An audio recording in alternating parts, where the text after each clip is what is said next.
126,000 penerima vaksin disuntik sehari bermula 26 Februari ini. Gara-gara membela 9 ekor pelanduk, wanita ditahan.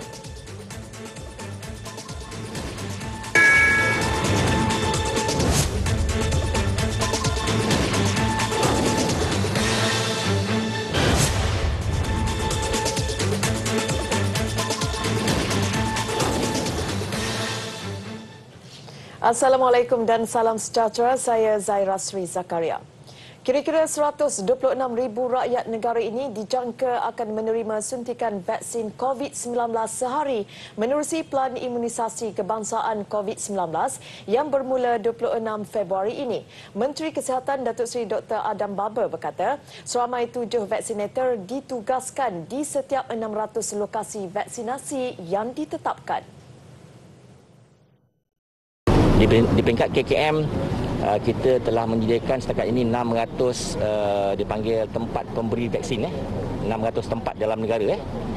Yang ini berada di sekitar komuniti lah. Maknanya kita dah kenal pasti 600 tempat iaitu merupakan klinik kesihatan, hospital awam dan juga hospital swasta. Dan tempat-tempat ini akan ditempatkan dengan beberapa vaksinator, iaitu orang yang akan memberi vaksin. Contoh, kita letakkan satu tempat tu 7 vaksinator. Jadi 7 vaksinator akan menyuntik seramai 30 orang satu hari. Katalah 30 orang. Satu vaksinator tu sepanjang hari tu dia suntik 30 orang. Jadi kalau 7 kali 3 dah 210 ke tempat dah. 210 kita kira 600 tempat lah. Itu exercise kita buat. Itu maksimum kita akan laksanakan lah. Ya. Beliau mengulas perkara itu ketika ditemui media selepas operasi bersepadu KKM, PDRM dan Jabatan Tenaga Kerja ke penempatan pekerja warga asing di kawasan industri Senai.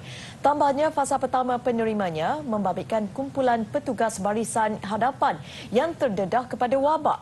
Mereka yang akan divaksin perlu mengisi dokumen khas seminggu sebelum mereka dijadual mengambil suntikan berkenaan.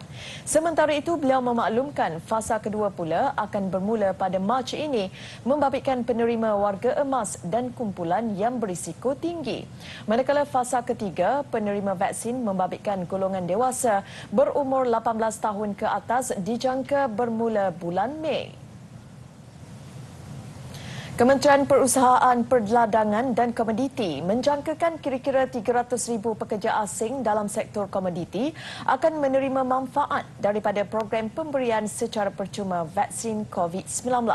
Menteri Perusahaan Perdagangan dan Komoditi Datuk Dr. Muhammad Khairuddin Aman Razali berkata, daripada ladang kelapa sawit sahaja jumlahnya dijangka mencapai 250,000 orang atau lebih 83%. Melibatkan di sektor perdagangan dan juga perkayuan, sektor pembinaan.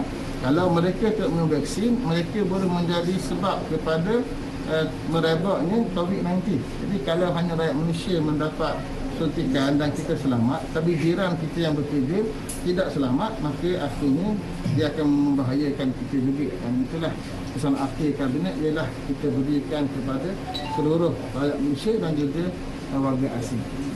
Jelasnya, sebahagian besar daripada warga asing turut terdedah dengan jangkitan COVID-19 berikutan cara hidup dan persekitaran tempat tinggal mereka. Beliau ditemui selepas melawat penduduk kaum Cina sempena Tahun Baru Cina di Taman Wakaf Tembusu di Kuala Nerus, Terengganu. Jumaat lalu, kerajaan bersetuju untuk memberikan vaksin secara percuma kepada warga asing yang menetap di negara ini. Keputusan itu diambil selepas mengambil kira faktor jumlah pesakit yang ramai menerusi kewujudan kluster dalam sektor perladangan, pembinaan dan pembuatan. Untuk rekod, sektor komoditi memberi sumbangan besar kepada pendapatan negara dengan sektor kelapa sawit sahaja menjana RM72.8 bilion pada tahun lalu. Seorang wanita ditahan atas kesalahan memelihara haiwan di bawah pelindungan Jabatan Perhilitan Malaysia Perhilitan menerusi Ob Khazanah Bersepadu. Wanita berusia 38 tahun itu ditahan di Kampung Mawat, Ulu Melaka, Langkawi pagi tadi selepas didapati memelihara 9 ekor pelanduk. Komander Pasukan Polis Marine Wilayah 1, Asisten Komisioner Rosman Ismail dalam kenyataan memaklumkan suspek gagal mengemukakan surat kebenaran dari perhilitan. Kesemua pelanduk dirampas dan dibawa ke perhilitan untuk tindakan lanjut. Rampasan dianggarkan bernilai RM1,500. Suspek dibebaskan dengan jaminan polis. Satu mayat lelaki yang sudah reput ditemukan terdampar di pesisir pantai Kuala Kandis, Bacok, Kelantan. Pemangku Ketua Polis Daerah Bacok, Asisten Superintendent Muhammad Yusrizal Muhammad Ghazali berkata, ketika ditemukan, mayat hanya berseluar pendek warna gelap dan dalam keadaan tertiarap. Polis menerima laporan mengenai penemuan mayat yang terletak jauh dari perkampungan nelayan pada jam 9.17 pagi tadi. Mayat dipercayai hanyut di bawah ombak sebelum terdampar. Setakat ini, polis masih lagi menjalankan siasatan kemungkinan kes ada kaitan dengan unsur jenayah. Tiada sebarang dokumen pengenalan diri ditemui pada mangsa. Mayat dihantar ke Hospital Raja Perempuan Zainab II, Kota Baru untuk proses bedah siasat. Kejadian ini penemuan mayat ketiga di pesisir pantai di Bacok sejak awal tahun ini. Hasil daripada siasatan pihak PDRM mendapati mangsa adalah satu lelaki. Dipercayai telah meninggal dunia lebih kurang 10 hari lah. Lebih kurang 10 hari. Kita tidak dapat mengenal pasti dari segi umur memandangkan keadaan mayat yang telah reput. Jarak di antara gigi pantai dengan lokasi mayat dijumpai adalah lebih kurang 20 meter.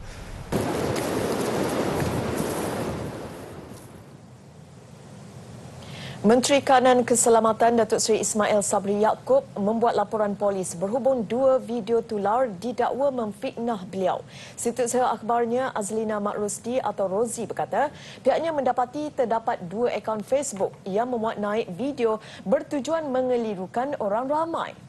Laporan polis dibuat Azlina di Ibu Pejabat Polis Daerah IPD Dan Wangi di Ibu Negara.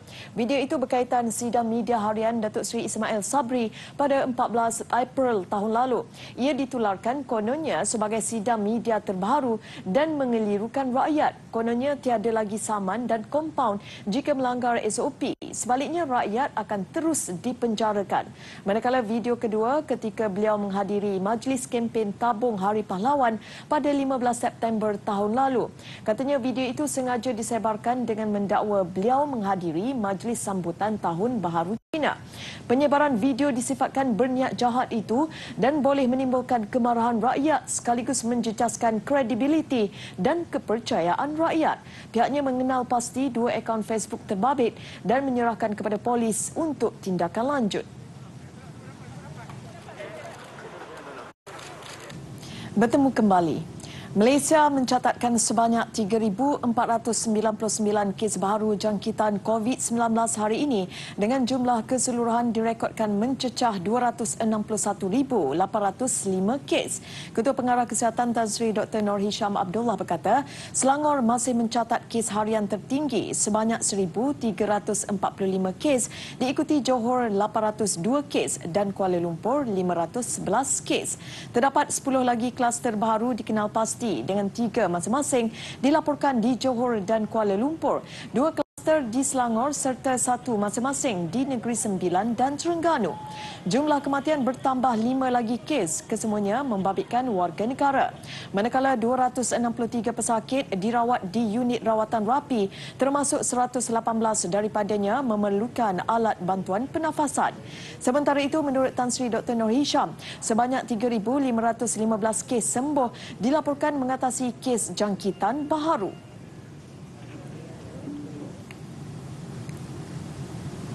Umpama orang mengidam, ramai kaki pancing mula melepaskan gian sebaik kerajaan membenarkan kembali kegiatan riadah itu bermula semalam. Ibarat orang mengantuk disorongkan bantal, peluang mereka untuk memancing semakin terbuka seiring cuti umum perayaan Tahun Baharu Cina dan cuti hujung minggu. Persiaran kapal Sing di Jelutong antara lokasi kegemaran kaki pancing di Pulau Pinang kerana pesisiran pantai dan tempat sesuai untuk aktiviti santai. Tinjauan mendapati pemancing memilih waktu tengah hari untuk memulakan aktiviti memancing memandangkan air pasang ketika itu.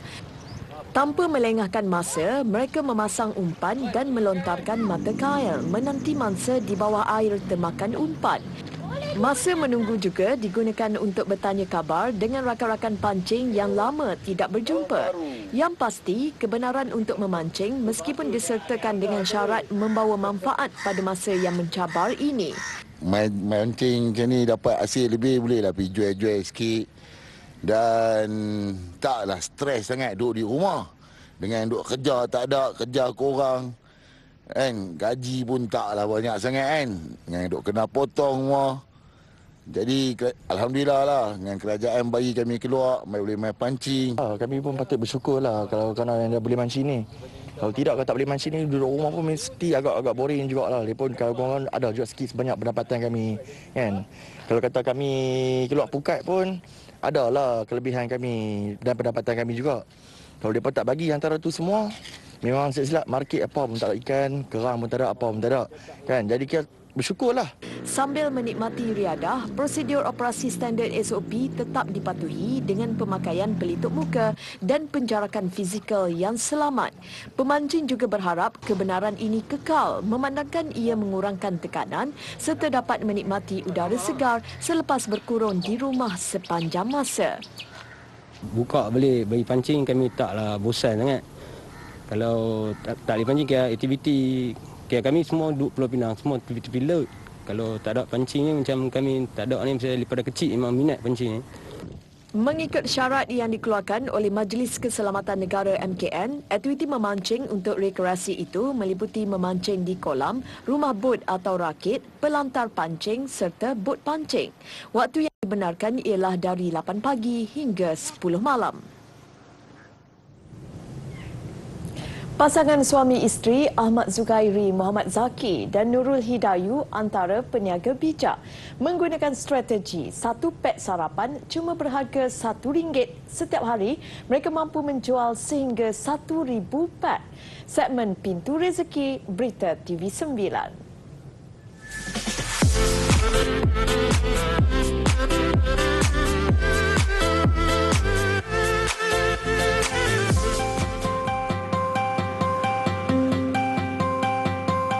Selepas subuh kira-kira jam 6.30 pagi, Ahmad Zugairi dan Nurul Hidayu sudah mula berjualan.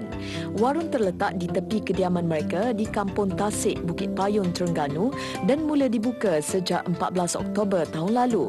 Ahmad Zugairi dan Nurul Hidayu tidak menyangka perniagaan mereka mendapat sambutan menggalakkan. Menurut Nurul Hidayu, ketika mula membuka warung, beliau hanya menjual 6 jenis kuih. Namun sehingga kini bertambah kepada 100 menu termasuk nasi minyak, nasi lemak serta kuih-muih tradisional dan moden. Melaluinya, adik-beradik dan keluarga terdekat beliau dapat turut sama terbabit menyediakan juadah masing-masing dan pada masa sama mempunyai wang saku. Malah pelanggan juga gembira kerana mempunyai banyak pilihan untuk dicuba. Di sebalik apa yang terlihat, Nurul Hidayu lebih gembira apabila usahanya dikaitkan dengan cara beliau memudahkan orang ramai. Dengan keadaan RM1, kadang-kadang orang yang tak mampu, dia boleh beli. Dengan anak ramah tu, macam boleh rasalah makanan pelbagai menu. Jadi saya pun memang niat untuk bantu orang ramah. Jadi dengan niat saya nak bantu orang ramah ni, ada juga orang luar ni yang terbuka hati nak sedekah RM1 suruh tukar dengan makanan. Jadi makanan saya ni boleh sedekah pula ke orang lain. Kebiasaan hanya dalam tempoh 2 jam, semua jualan Ahmad Zugairi dan Nurul Hidayu sudah habis terjual. Sini kalau untuk orang anak ramah tu kira boleh jimat musim-musim ni kadang kalau beli kedai biasa kan lebih RM20, sini dapat RM10, banyak beza. Saya boleh katakan selang sehari saya datang kedai ni beli makanan di sini sebab makanan di sini murah dengan harga RM1, kalau dapat bawa duit RM10, dapat 10 makanan. Jadi saya beli, kalau banyak tu saya bagi ke orang sikit-sikit lah, takut dapat pahala sama dengan dia lah. Bagi yang mahu mencuba, kaedah yang dilakukan Ahmad Zuhairi dan Nurul Hidayu sesuai dicontohi. Bagi Nurul Hidayu sendiri, beliau kini menanam hasrat untuk mengembangkan perniagaan makanan RM1-nya di Bandar Kuala Terengganu di samping memulakan perkhidmatan pesanan secara dalam talian. Selaras prosedur operasi standard SOP bertujuan mencegah COVID-19, sumbangan sempena Tahun Baharu Cina di Perlis dilakukan secara pandu lalu tanpa seorang pun dibenarkan turun dari kenderaan.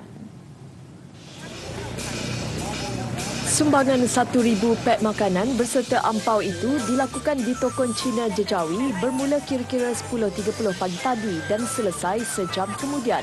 Kira-kira 500 kenderaan termasuk separuh daripadanya penunggang motosikal dan basikal datang secara berdua untuk mengambil sumbangan. Majlis Anjuran Parlimen Arau bersama MCA bahagian itu berjalan dengan pematuhan SOP yang ketat serta dikawal pihak berkuasa. Usaha begini akan memupuk perpaduan di kalangan rakyat Malaysia. Sebab Malaysia di samping usaha gigih untuk menghadapi pandemik COVID-19 ini, usaha besar negara ini ialah untuk pastikan supaya rakyat bersatu padu. Kalau rakyat bersatu padu, bekerja sama dengan kerajaan, insya-Allah kita perlahan akan hindarkan COVID-19 pada negara ini. Sumbangan itu menambah kegembiraan mereka walaupun Tahun Baru Cina kali ini disambut sederhana. Rata-rata penerima sumbangan pula datang dari kawasan berhampiran. Bagus. Terima kasih banyak. Dejawi. Ya, duduk sini lekat ya. Okey, thank you. Kita ada buat ubahan sikit lah. Kan, selalu makan di sini. Sekarang dia bagi suang satu, bawa balik makan di rumah semacam jugalah, kira-kira lah. Itu satu macam muhibah lah.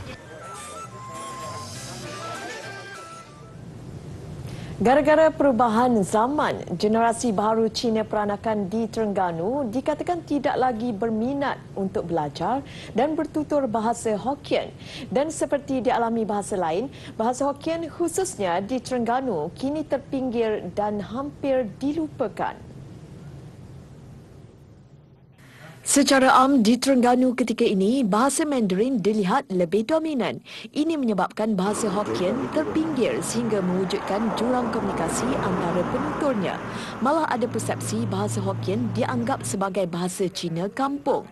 Menurut Lua Beng Sun, 64 tahun, beliau berdepan dengan masalah berkomunikasi dengan cucu-cucunya yang kini tidak lagi boleh menguasai bahasa Hokkien. Pekat cucu-cucu ni kurang dah lah. Pekat kita ni lah anak-anak dah. Cucu-cucu ni kurang lah. Banyakan capu-capu gitu lah. Dengan Hokkien Mandarin gitu lah. Dekan Fakulti Farmasi Universiti Sultan Zainal Abidin, Profesor Dr. Lua Pei Lin, 45 tahun, generasi keempat Cina peranakan dari Kampung Batu 6, Kuala Nerus, juga berusaha mengekalkan jati dirinya menggunakan bahasa itu. Memang betul bahasa ini menjadi semakin luput, semakin pupus. Jadi saya harap mungkin kita kena adalah persatuan Hokkien yang mengajar bahasa Hokkien. Bukan sekadar persatuan Hokkien tetapi mengajar adat budaya tetapi tidak menekankan bahasa itu diajar kembali kepada generasi muda. Jelasnya lagi, Tahun Lembu Emas yang dianggap sebagai tahun pemulihan juga masa terbaik memelihara serta memartabatkan semula bahasa Hokkien. Anak kepada bekas guru bahasa Melayu itu juga seberboleh kerana mampu membaca dan menulis Jawi dengan baik. Laporan antarabangsa. Hari ke-13 kudeta di Myanmar. Kali ini giliran golongan peguam berarak di jalan raya menyuarakan bantahan mereka. Perarakan diadakan siang tadi di jalan-jalan di Mandalay, bandar kedua terbesar di Myanmar. Larangan kerajaan ke atas sebarang perhimpunan sama ada 5 orang atau lebih tidak diendahkan. Sambil berarak, kumpulan ini turut melaungkan slogan supaya demokrasi dipulihkan. Keadaan tegang apabila polis menyekat perarakan mereka. Tiada sebarang kejadian tidak diinginkan ingini dilaporkan. Rampasan kuasa itu diketuai Jeneral Kanan Min Aung Hlaing. Kononnya atas alasan kerajaan gagal menjalankan siasatan terhadap tuduhan rasuah semasa pilihan raya umum pada November lalu. Ia juga adalah bantahan hari ke-13 berturut-turut diadakan di Myanmar susulan rampasan kuasa tentera. Di beberapa tempat lain, beberapa lagi siri bantahan turut dianjurkan.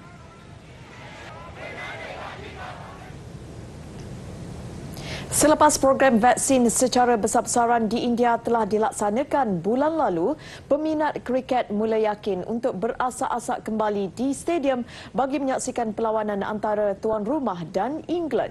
Seramai 15,000 peminat mula beratur di Stadium Chidambaran, Chennai. Sebelum dilepas masuk, penonton dikenaki melakukan saringan suhu badan dan memakai pelitup muka. Perlawanan kali ini amat bermakna selepas setahun kerajaan India tidak membenarkan kehadiran penonton ke stadium berikutan COVID-19. Bagaimanapun, stadium berkapasiti 50,000 tempat duduk itu hanya dibenarkan kurang separuh kemasukan penonton bagi menjaga penjarakan sosial.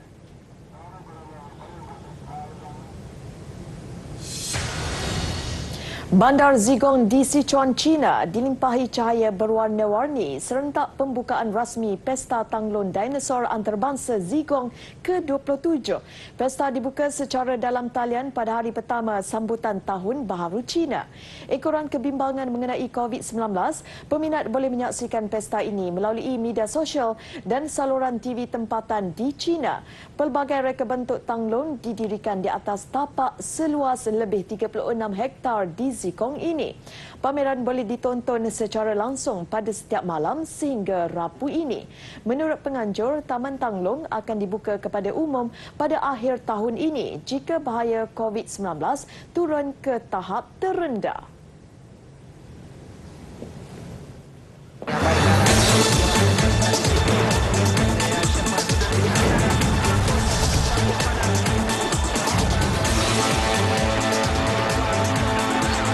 Sukan. Susulan keputusan Liga Bola Sepak Malaysia MFL memberikan tempoh latihan sebelum sepak mula Liga Malaysia dilangsungkan pada 5 Mac. Rata-rata pasukan Liga M menerima baik keputusan berkenaan walaupun mengakui tempoh latihan itu singkat. Pasukan juga memahami SOP ketat yang telah ditetapkan oleh Majlis Keselamatan Negara MKN. Persiapan pramusim bermula Isnin ini. Menurut Ketua Pegawai Eksekutif Kedah Darul Aman FC Kamal Idris Ali, keputusan itu diterima baik selepas mendengar kekangan yang dihadapi MFL dalam memastikan semua aksi Liga M dapat dihabiskan pada musim ini selain dari tarikh perlawanan antarabangsa yang ditetapkan Persekutuan Bola Sepak Antarabangsa FIFA bagi skuad kebangsaan. Bagi Ketua Pegawai Eksekutif Kelantan FC, Norizam Tukiman pula, beliau bersyukur Liga M musim ini tidak ditangguhkan lagi atau dibatalkan. Begitu juga dengan Pengurus Besar Negeri Sembilan FC, Firdaus Bari, yang memaklumkan jurulatih pasukan sudah bersedia untuk memastikan pemain berada di tahap terbaik sebelum sepak mula. Yang penting, latihan diadakan bersama pemantauan jurulatih kecergasan dan nasihat doktor. Teruskan duduk di rumah dan jika perlu, keluar patuhi SOP bagi memutuskan rantaian COVID-19. Visual bagaimana kaedah baharu penduduk di Colorado memeluk keluarga tersayang bagi mengelak penularan COVID-19. Saya Zaira Sri Zakaria. Salam hormat dan Assalamualaikum.